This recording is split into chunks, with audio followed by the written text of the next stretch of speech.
Hello, my peace-loving brothers and sisters of the Brooks Hills Church. I'm very grateful to the Almighty God. My name is Reverend G.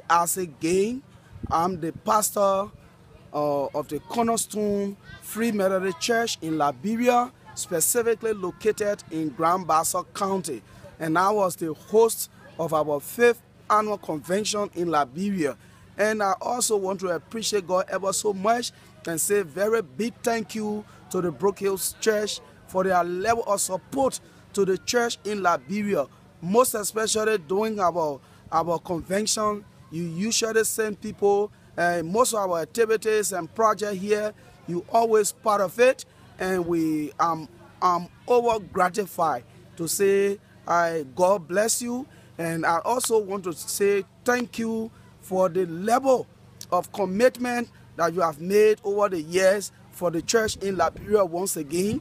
You again send another 3 persons, and I know it costs a lot for even one person to travel from the U.S. to Liberia. So if you can send up to 3 persons to be in our convention, to form part of our activities, I think that is nothing worse or inadequate to express, but I think that is enough. That is so much, and I don't know how to praise you, but God will continue to bless the work of the Brook Hills Church, and we look up to God for wisdom. We look up to God for divine revelation that will lead us to where God wants us to lead, that God will continue holding us together, that what we have seen, where we see the church to be in Liberia, Brook Hills will be continue being one of our supporting arms, will continue being one of our brothers who will share the vision with us in Liberia.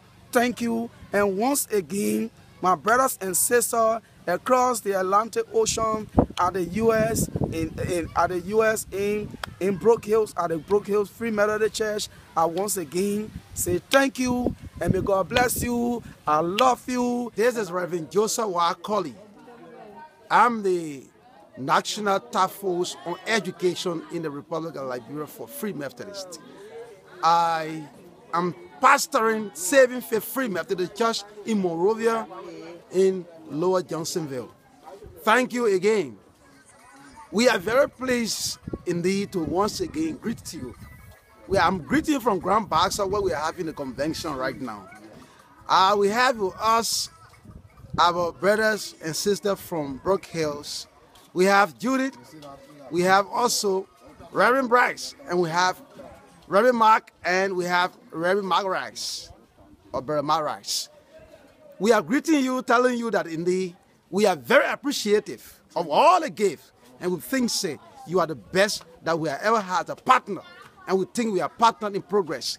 And the Liberian Church greets you, telling you thank you for all that you've been doing for us, and we appreciate it. I mean, words are inadequate to already tell you how we feel. We are very excited, and we think that we can even go another mile or steps in time to come. Thank you. God bless us until we meet again. Hello, Brook Hills Free Methodist Church. I'm Mike Reinen, Africa Area Director, serving at this moment in Liberia. And just want to take this chance to say I've had a great time together with Pastor Bryce and Judy and Mike. I want to thank you for sending them. Thank you for your engagement with Liberia. I think we've got some really great things happening here, and we're glad you're a part of it. I hope that there'll be a time in the not too distant future when I may be able to actually be with you. But until that time, we wish you God's blessing, and thanks for your love for the people of Liberia. You have this dream. You have these desires. You believe God has called you to do things, and then you walk in those things, and you begin to see them happening. And I want you to know that Brook Hills Free Methodist Church truly has a global impact. And so I want you to know that. And so it's not just 2 words that we throw around here. Your impact is literally felt around the world. And so I want to thank you, as Judy has already done. I want to thank you for believing in the Liberia Brook Hills Partnership, and I believe that God is doing great things in it and through it. I just want to take a moment and thank the Brook Hills Free Methodist Church representatives that went, and I had an opportunity to travel with. You'll hear from both of them here in a moment, but Mike Rice, if you've never seen his heart beat, or you've never seen his eyes light up, or you've never seen him sweat, you need to hear and see him in Liberia. His heart beats really, really fast when you say Liberia. His eyes get real big, like a kid sees presents on Christmas, and he sweats a lot. But thanks, Mike, for letting me be your pastor and being your partner in what God did this past 11 days. Judy went with us. Did you know that? And she is a true missionary. We were kind of, this is so bad, but when you have an image of like a missionary, right, you have this kind of like this person in your mind, and I can't go any further because then I'll start insulting people. But so you have this picture of a missionary, right? And she wanted to not be that person, right? This woman that we see walking around Liberia. But, stereotypes aside, Judy Ennis was a true missionary the last 2 weeks. She adapted to the culture. She assimilated into the culture. And she was the African version of herself in America. She's excellent at everything she does. And that's what she was. She was insightful, she was excellent, and she was an awesome team member. And so thank you, Judy, for being a part of what God is doing in Liberia. I want you to know this. Although I think that the trip in 2012 was more significant because it laid the groundwork for everything that we're doing now, there has been no greater and more productive trip than the 2016 trip that we just took. Over $50,000, believe this or not, over $50,000 from this congregation right here, sitting right here, has been in 4 years put into the partnership. And I'm happy to report that we're seeing movement in progress. Churches are being built, schools are being built, national leadership is being put in place, infrastructure, national headquarters is being developed, scholarships for training of pastors, Ebola relief. I mean, we actually forget the things that God has done through us. Did you realize we sent $5,000 to support Ebola relief? I had forgotten about that. Yeah. We had sent $4,000 to help build schools, and you're going to see a school that you built. You did it. Like, that was from you. And I just want you to know that the church is growing there, and they are fast approaching some pretty big landmarks in the development of their church. And so I wanted to just let you know that the teamwork, the project, the development of our partnership is very, very aggressive. It's really growing. So each of us are going to share. I'm going to invite them to come up. You guys can come up now. And we're each going to share a portion of the trip. And so I was assigned by myself. I assigned myself the newest wrinkle to our partnership. And so they're going to share about some things that we have done already. But I want to share about the thing that is newest in our partnership, and that is our partnership with ICCM. And I've talked a little bit about this, and we're going to be talking a lot more about this in the coming months. But ICCM is an international child care ministry. It's a sponsorship program that is over 50 years old. It's a ministry of the Free Methodist Church USA, and it has a vision of activating change locally in order to impact change globally. And it is in 8 countries in Africa, 50 years old.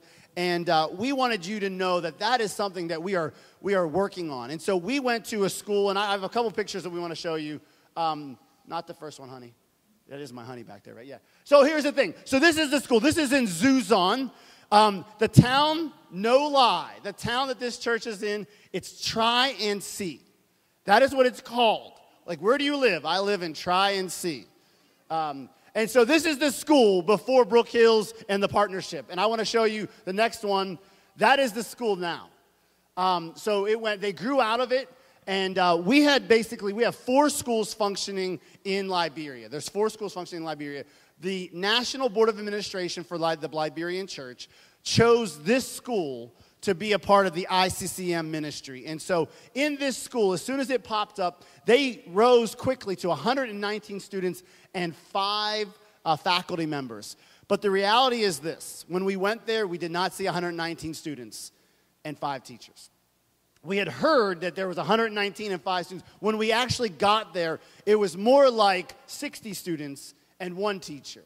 And initially, we were like, that is so disappointing. Like, what happened? We came here, and I was all discouraged, and I'm like, oh, these Liberian people, they lied to me, and they cheated us, and but here's the reality. It rose very, very quickly to 119 and 5, but they had no funding. And so when a teacher can't get paid, and he or she doesn't want to sacrifice, they leave. And when the students don't see it's a priority, they don't come to school. And so what happened is quickly as they went up to 119 and 5 faculty members, they rose and they declined very quickly. And this is a great time for Brook Hills to get involved with Zuzon School. And so I want to show you a few pictures of Zuzon and how we actually had to get there. Judy mentioned about the motorcycle ride. We can talk about that later. But here is on the way to Zuzon School. You have to walk over that bridge. That's a bridge, by the way. There's another bridge that looks like that. So it's about an hour-long walk into the jungle of Africa to get to this school. And then we'll show you one little video here. So this is the path that they're walking down to go to school. And then this is where the school is at, and they'll show you.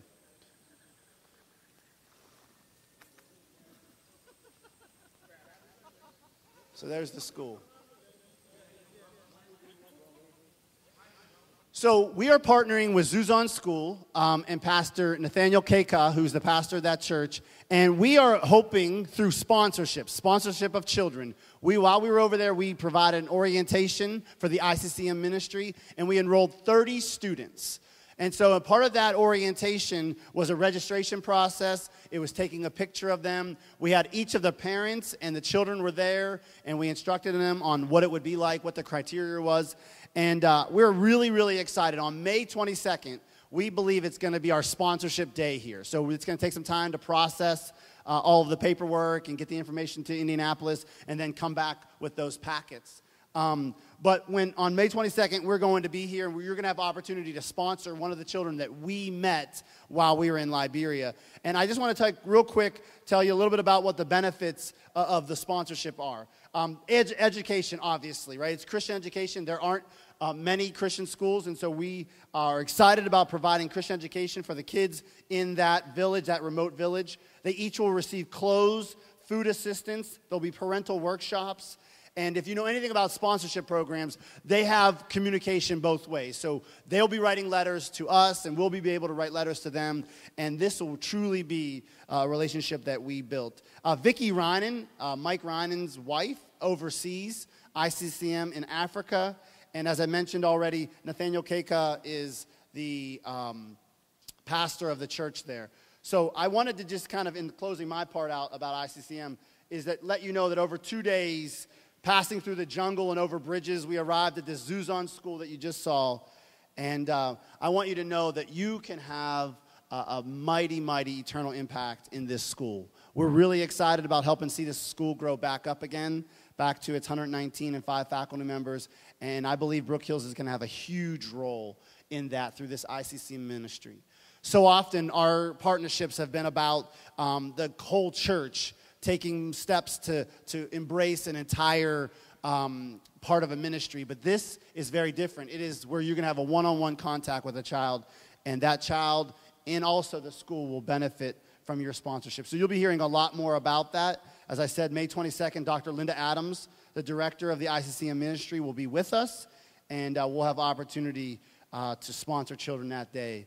But church, I want you to know that this is just another layer of what God is doing through the Brook Hills Free Methodist Church in Liberia. We're going to be able to impact single families, not just the church kind of general, but single families are going to benefit by this partnership. And so I'm grateful for your belief in the vision, and I'll share a little bit more in my message this morning about Liberia. But I'm going to give opportunity to Judy to share now about her portion. Yeah, before I start, just kind of a couple of comments off of a couple of things we've already seen and talked about. Before going on this trip, I felt like I was just Judy Ennis getting on a plane and going to Monrovia and seeing what's going on over here in Liberia. That's all I felt. I didn't know what God would have in store for me to do or to say or whatever. I remember riding in the back seat of a car, and quite frankly, the reason that he sweats so much is because we're squashed in like hear no evil, see no evil, speak no evil in the back seat of every car that we would ride in, and it's just extremely hot. But we would approach a police checkpoint, which we would hit occasionally, and the police walk to the car, and they want to know why you're crossing the checkpoint. And the driver, the first time that we did that, the driver said, "I have missionaries in the back seat." And I'm like, where? You can't say that about me because I have always held those people in such high esteem. That is not a term that I use loosely. And after seeing how they have to acclimate to culture and live, I even hold them in even higher regard. Another thing is, you see those people on video, and me sitting out here would think, yeah, they've been coached. Say hi to Brook Hills Free Methodist Church and, give them a shout out.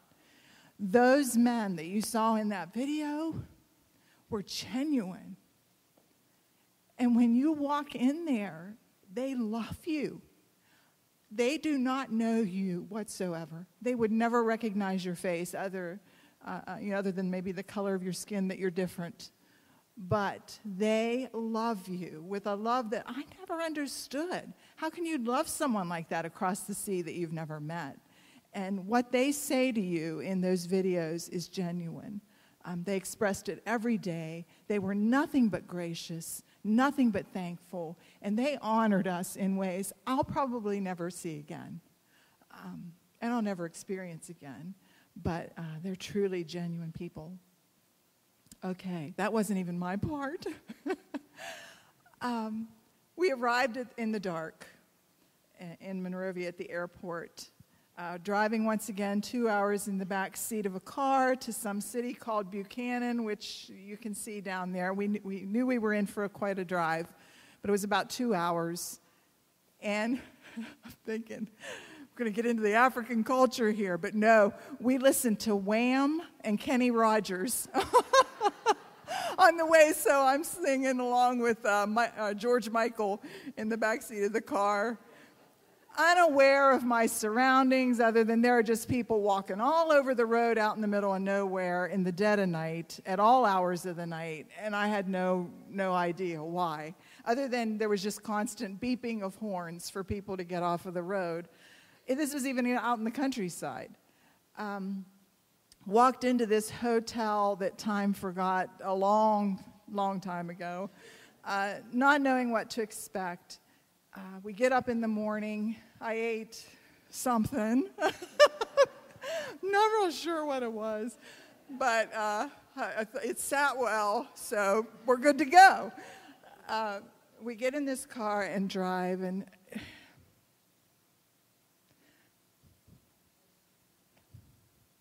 oh my word, we are so blessed. You have no idea. I felt embarrassed to look. I couldn't take a picture, but just drank it in. You get out, you feel like you're in a movie. And you walk down this dirt path, strewn with trash, and just children automatically run up. And we're at the Cornerstone Free Methodist Church. The big banner is out. They've put up a tent for us. And we're at the convention. This is the convention. I think convention in a hotel ballroom somewhere. But we're at this tiny little white church at a convention. That was February 17th through the 24th.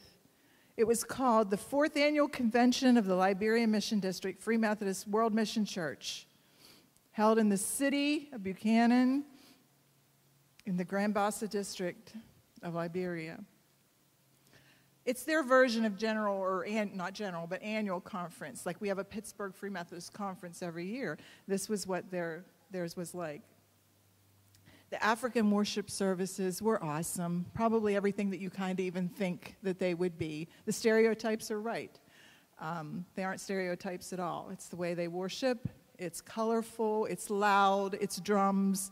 We even had a keyboard. We had a set of drums, and then African drums. So that's all correct in what you think. Pastor Bryce and Mike Reinen, the Africa Area Director that you saw on the screen, taught in the mornings, and both men were awesome. Those pastors over there drink it in. They don't have a chance to go deeper. There's nobody else like above them. They just do the best that they can, and they want to learn as much as they can, and they have questions, and they don't understand certain things. So that was kind of a beautiful thing to see, somebody that just wants to sit and take it all in. We got to sit in on the Mission District meetings, seeing the Liberian Conference forming, honestly, right before our very eyes. I felt like I was just sitting there seeing history being made and forming this church in Liberia, seeing everything in its early stages. Mike Reinen, golly, is he patient, patiently teaching people how to nominate someone, things we take for granted, how to vote, how to cast a ballot, how to write a name on a ballot, to see the eagerness of some to participate and some that were just very backward and didn't really know how to participate or what to say or to do. Realizing sometimes that some didn't even speak English. To see that they trusted us, the visitors. They demonstrated to me their love and trust when they nominated Bryce as a counter and nominated Mike as a teller. Trusted them enough to count their votes and take up the ballots. And just once again proving that we were one of them. They honored us visitors every night and day with seats on the platform. And we got to sit in front of the fan, which was as valuable as gold. It was run by a generator with 4 light bulbs in the whole church. And they seated us as special guests up in front of the fan every single night, so much so that I felt guilty. They were all dying out there, and there we were in the fan complaining sometimes. Each day they fed us at a special table that they would prepare outside. I don't know where it would come from, just this small table, and all of a sudden a green tablecloth and beautiful, colorful chairs around it. And they'd want Mike Reinen and Mike and Bryce and I to come eat. And then they'd set before you something that I never saw before.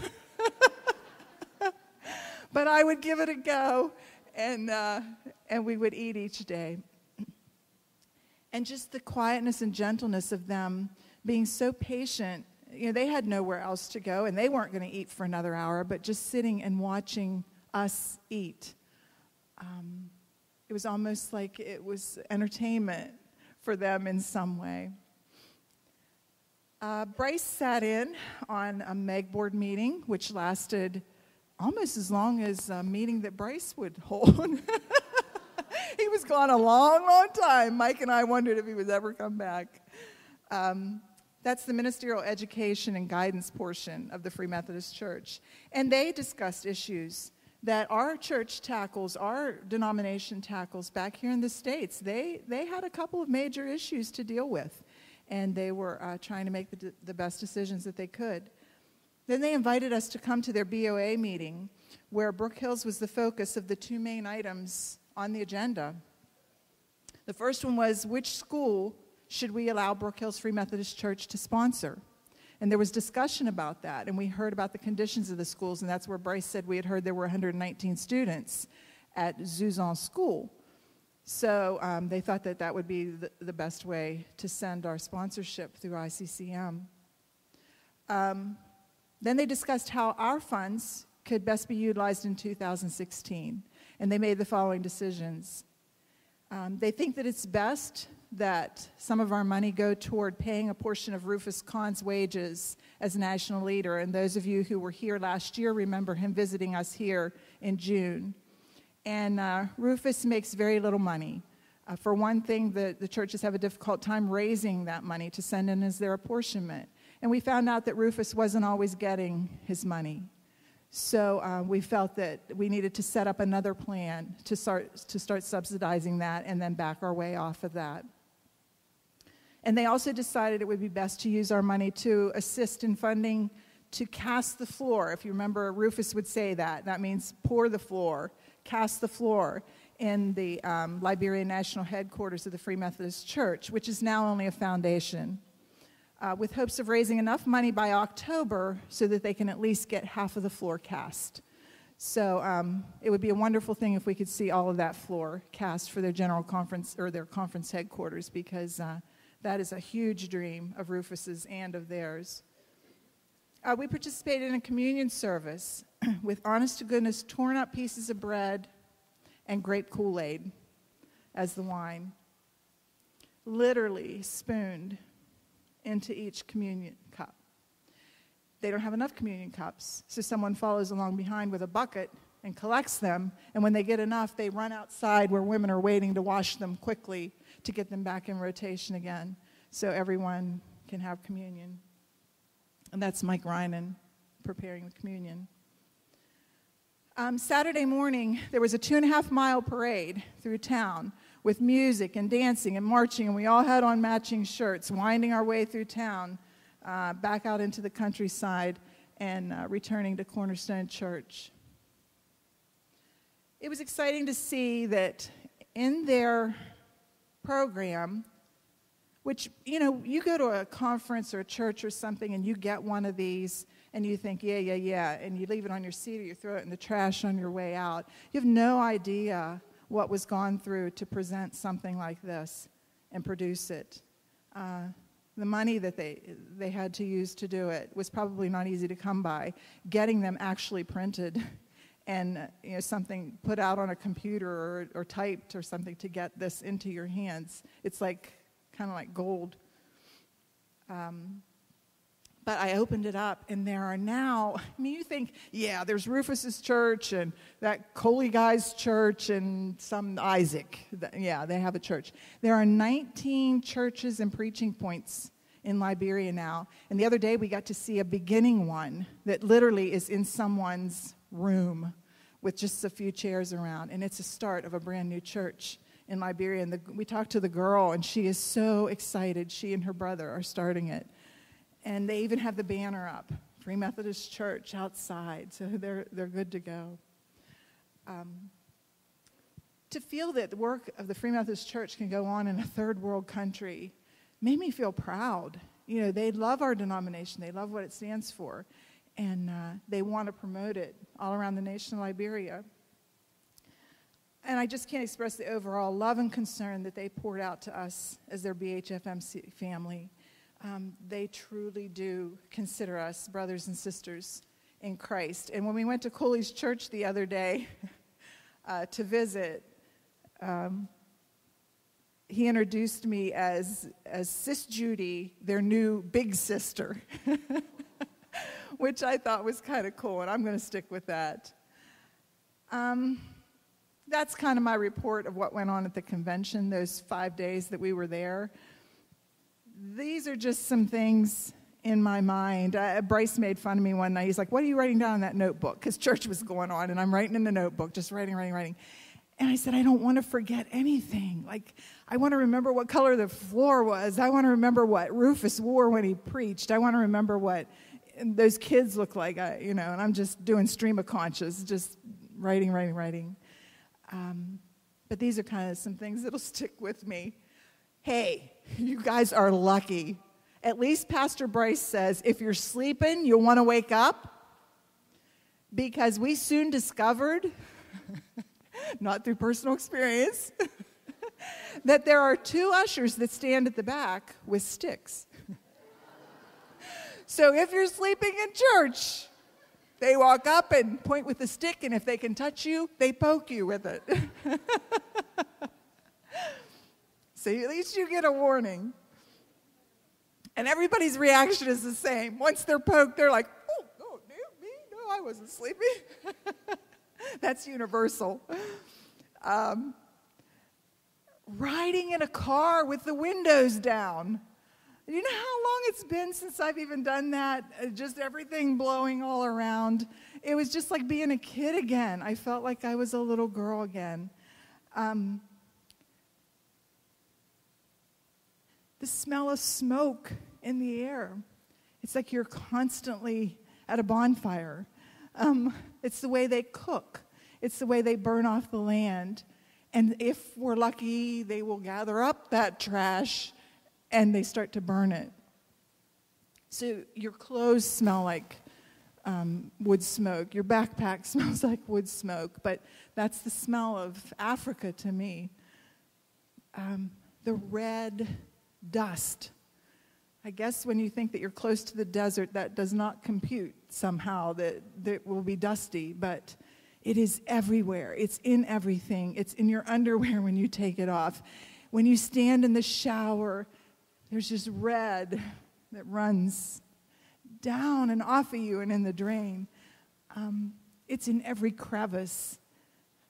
It's in their eyes with constant conjunctivitis. It's around their nose. I remember looking at Rufus one day and saying, he's such a cute little black guy, but he has this orange stuff all around his nose. But it's from breathing in that dust. The smell and the hum of generators just everywhere. The disregard for garbage. The beautiful, loving children who just would walk up to touch you. And there were some moments I could recall, like People magazine, like I felt like Princess Diana, like, oh my gosh, I'm going to step on somebody. And I mean, you would just be standing and talking, and someone's all of a sudden holding your hand, and they just want to hold you and look up at you or look at your hand to check you out and see if you're real. People just sit quietly. They're so patient because they're on something called Africa time, which is no time. If something's supposed to start at 11:45, it might get underway at about 1:30. We learned that. My mosquito net of security, I'll call it. Thank God every bed I slept in had one. But just feeling that around me and feeling secure, but then driving through villages where these people are suffering with malaria and their mosquito net is outside stretched on sticks and poles to protect the mother hen and the baby chicks. But they don't have it for themselves for where they sleep. Our boys, Frankie, Evie, Enoch, My Little Pony, and Boots, who were little precious faces of God in Africa, discovering the secret to the locked side of the outhouse was like my kind of moment in Africa, because I had gone to this bathroom, we'll call it, that the first night, the wipey queen. I have out my wipies, and I'm wiping, thinking, this is useless, this is absolutely useless. But finally using the facilities, and I would exit the door, and there'd be some little boy standing there with a bucket of water. Hey, you want water? Yes, I want water. But the key to the outhouse is in the kitchen. And a lady brought it to me one day, and the secret of the other side is, it's clean over there, it's clean. Wow, gosh. I'm sorry, Bryce, wherever you are. The 2.5-mile trek into the jungle to register children for ICCM, crossing those bridges, that motorcycle ride back in the second time. And then there were parents who were upset. I didn't even think that might happen.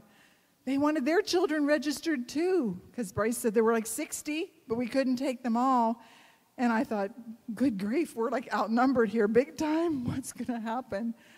And Rufus Kahn got up and said, if you remember in Scripture, God chose the people of Israel first. But his word was for all of the Gentiles, and eventually he came to save them all too.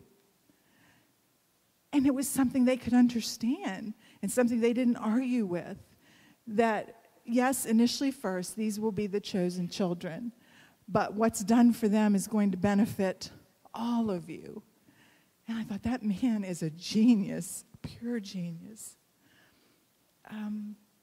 Malaria and typhoid are real. And unfortunately, we got to see that from experience with Rufus. Rufus was very, very ill the whole time that we were there. He had malaria and typhoid, spent a day in the hospital on IVs, and they suffer with that every single day. We registered children for ICCM, and one of the questions is, what is the health of the child? And a lot of them have malaria. And we went back that second time and saw children who had been healthy on Monday, but on Wednesday were not feeling well. They were fevered or sleeping and sick, and it just breaks your heart. But I learned most of all that God is everywhere. He is in our water. Praise God.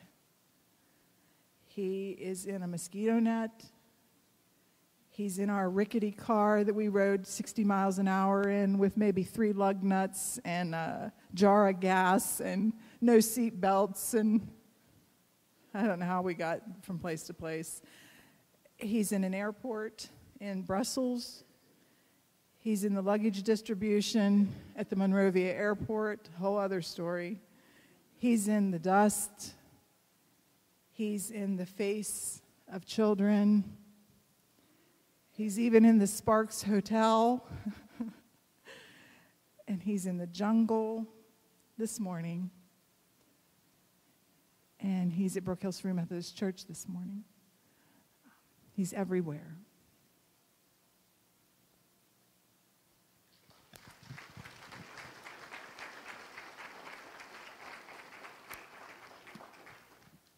I can make mine a lot shorter than hers.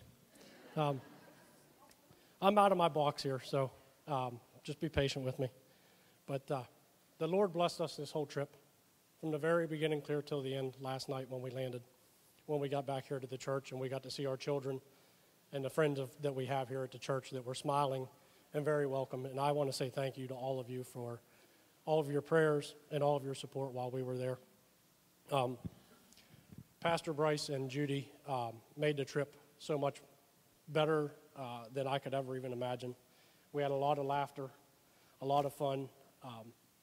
Playing Uno was one of our better times to laugh and carry on. But I want to talk a little bit about the work that I saw being done there. When I was there in 2013, it appeared to be a completely different country to me. There's been a lot of economic growth in the capital of Monrovia since I was there. They're building new buildings. There are a lot more people with their own personal cars, which means that there's economic ability there. But the church itself has grown in so many ways. We've had ministers leave their churches, their home church that they started years ago, and have started taking up preaching points in other cities throughout the country. Judy talked about 2 of the preaching points that we went to see. They are in the town of Kakata, and Sister Mary Toe left her church that she preached at, and she travels every week, and it's probably about 40 or 50 miles every Sunday, Saturday and Sunday she goes for the weekend, so she can be there to preach. And when I talked to her, I asked her how she funds that, and she said it's a struggle, but it's a sacrifice that she is making for God. Not only that, when we were at Great Commission School on, what day was that? Friday we were there at Great Commission School. And there are 215 students at that school, and I believe 7 or 8 teachers. And I asked them what their salary was, And they told me nothing. They get nothing. It's a sacrifice that they make for their church and for their children. Reverend Joe Coley, who was on our video introduction, he is at Saving Faith Church. And their church is a thatch wall structure. Right there it is. They told us that they are not doing any improvements to their church until they can get their school building built. Their school building is about 3/4 of the way built. They're hoping to have a roof on it by this time next year, which will allow them to start having students there.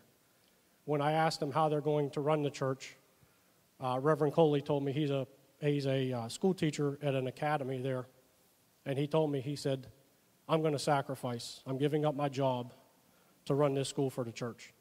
And I said, well, how are you going to be able to afford anything?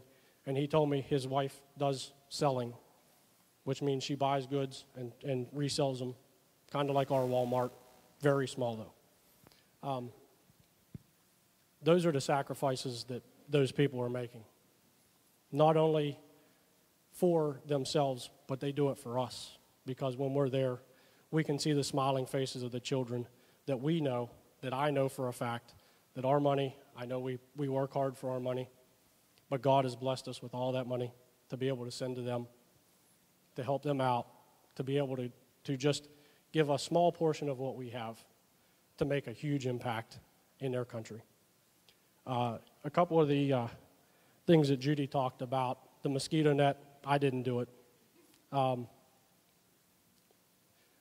Also, if you ever travel with Judy, Tim, I feel bad for your pocketbook because I think she went to Rite Aid and bought every drug they had. We were definitely covered that way.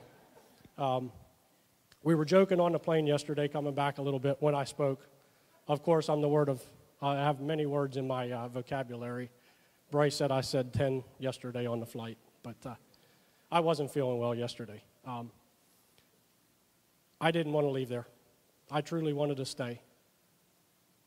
I really want to be there doing work, building buildings, building the church, helping build relationships with them. And it was very difficult for me to get on the plane. Judy and Bryce said, aren't you excited to get on the plane to come home? And I said, yeah, I am, because I wanted to see my family, and I wanted to be with my family. But I also wanted to stay there to honestly build the church for them. And I just thank you again for this opportunity to be here, to be with you guys, and to give me the blessing to be able to travel there again.